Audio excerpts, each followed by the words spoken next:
Okay, now I want to walk you through 4 areas that we're going to take a look at and see the fact versus the fiction, or fact versus myth, about this Joro spider.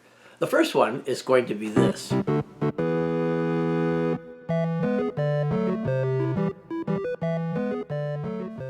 A spider's method of transportation, and this is basically for the young new hatchlings or spiderlings that come from the eggs that are being hatched out of, brother and sister begin to look like a tasty meal. So when that starts to happen, these little tiny spiderlings start flying away with a strand or a few strands of silk webbing released into the breeze, and it could be a very gentle breeze, that pick them up and take them away, transporting them to wherever the winds would take them. The terminology used for this kind of transportation for a young spider is called ballooning. And probably, on the end of a balloon is a string. Maybe that's where they got the word for ballooning. But it is when the little rumps of the spider are lifted up into the air, and the spider begins to release some of its liquid protein that actually changes into the silk webbing when it hits the air. And then a gentle breeze, and new research have shown that electrical currents, there's a lot of electricity in our atmosphere, in our world, and they use that electrical input plus a gentle breeze to lift that webbing up, and it can pull them up pretty quickly too. It doesn't take a big breeze to do it. Anyway, it's called ballooning, and off it goes. Now you got to realize, one, it's not a large spider that's ballooning, okay? It's usually little tiny spiderlings. And I put a few eggs on the tip of my finger to show you how small the eggs are, and then the spiderlings hatch out of those eggs. So you can see the spider that's going to be ballooning, it's not going to be very big at all. I hope that adds a little perspective to the size of these flying spiders. So for you to even see one might be hard to even capture or see. Anyway, that's how they move about from place to place. So yeah, ballooning is the proper term. And it's not a large spider, and it's not tons of webbing made that makes into a parachute. A few simple strands come out of the spinnerets that form this web that goes off and is picked up by not only the charges of electricity in the air, but also from the breeze of wind that can also take the spider off and on an adventure to a new home. Now I'm going to focus on the second area of concern. And these 2 words keep popping up in most of the media of all different types. But the 2 words we see popping up quite frequently is invasive and invading.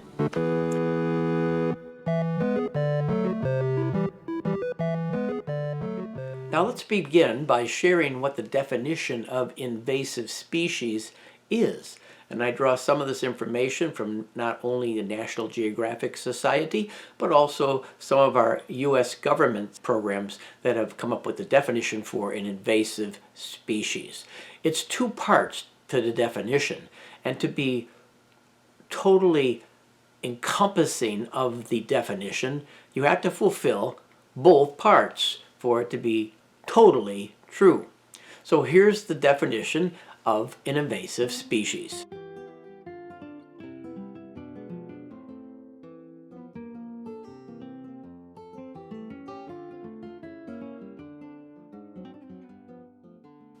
The first part of the definition speaks to the invasiveness. And in other words, it's an organism such as the Joro spider that comes into an area not native to itself, that begins to spread or expand its range from the initial or origin of the site it first came to. And then the second part of that definition is this: there is the potential for the invasive species to cause harm or bring a disastrous result to the ecology of the system in which it now finds itself. And the first part of the definition of invasive is this Joro spider is here. It's been here since 2013, or maybe even earlier. It's just been detected and discovered, so to speak, by that time frame, and confirmed in 2014 by the experts. So is it causing any harm or damage to the environmental system that's in place? So far, the experts are saying doesn't appear to be so. There's going to be some time to watch this spider and its activities to determine if in fact it is any kind of a danger or a pest to the ecosystem that it now finds itself living in. So it's too early to know. The jury's still out on this one, and the scientists and experts will have to keep their eye on this spider and what it's doing and the effect it has long range or even short range on our ecosystem. But so far, it's looking like a pretty good fit for us here in the United States. And there's a few pluses to this as well. A long time ago now, from Asia, an invasive species that is proven to be invasive with both parts of the definition is a stink bug, and it's a beetle. It has the capability of flying with its wings up to 75 miles in a day. It's called the marmorated stink bug, and it is a definite pest. It takes out crops of fruit by the scores. It damages trees. It has it's really an invasive pest that has caused havoc, and it doesn't have too many predators that feed upon it here in the United States. Enter the Joro spider, which also comes from Asia, and they love to eat this stink bug. Most spiders tend to ignore it or have nothing to do with it. There's a few, but the Joro spider seems to enjoy eating the stink bug, and that is a plus for us. Here in Michigan, I can tell you that these stink bugs come into my home come fall, September in that area, and I find them in the wintertime. They're climbing on my walls or, crawling around the floor, find them in the curtains. They're a nuisance. And boy, I would welcome the Joro spider to come to Michigan and help me clear out some of these stink bugs that like to come into my home. Now let's move along to the second word that's used to describe this spider, and that's the word invading. Now that has, to me, a negative connotation when you hear that. And of course that's been a real hype word in most of the media presentations on the Joro spider. First of all, let's set the record straight. The Joro spider hadn't planned an invasion of the east coast of the United States and parachuted over through the skies from Japan to land here in an invasion. Actually, it has nothing to do with the spider itself. It's not the spider's fault. It's human fault, because this spider has been brought over to the United States, they believe now, from a shipping container that came probably out of Japan or some Asian port and arrived at a United States port on a vessel, and the vessel somehow was brought to the area in Georgia, and that's where the first discovery of a web there on a container, and this spider originated somewhere back in 2012, 2013, I believe. So the poor spider is just doing here in Georgia what it's always done in Japan. It's doing its spider activities and living where it finds itself, and that's in Georgia, and now moving from there southward, and perhaps it may even go northward, and maybe even westward. Only time will tell on the movement of this spider. So these little spiderlings, as they've hatched out of their egg sacs, have been ballooning from that point of origin in the central part of Georgia and moving different directions from there. And every year, as the Joro spider female lays her eggs and then dies, they only last one season, the little spiderlings hatch in the spring and off they go. And each generation thereafter exponentially begins to expand and grow and move further and further out from the point of origin. So that's the invasion, if you will, of the Joro spider. It's just doing what it would do anywhere. So now, point number 3.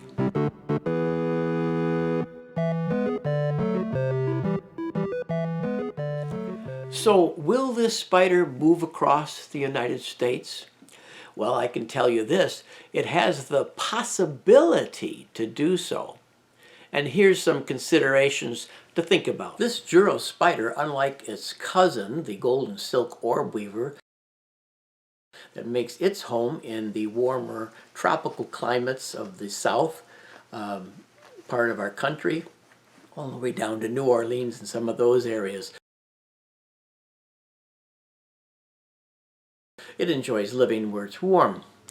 It has been around for maybe, I don't know, 150 plus years in the United States and the eastern coast. But unlike that spider, the Joro spider,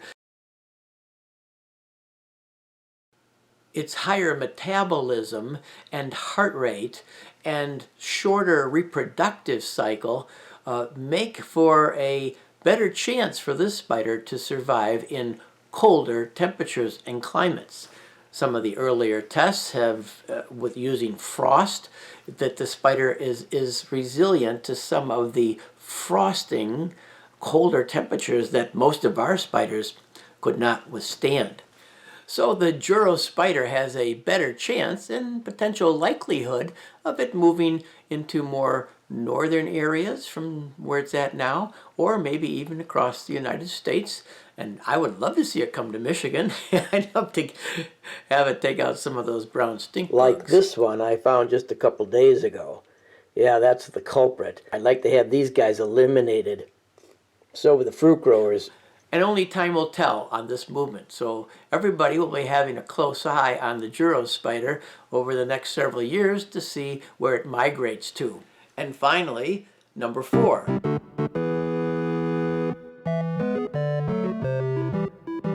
Is this the largest orb-weaving spider, the Joro spider?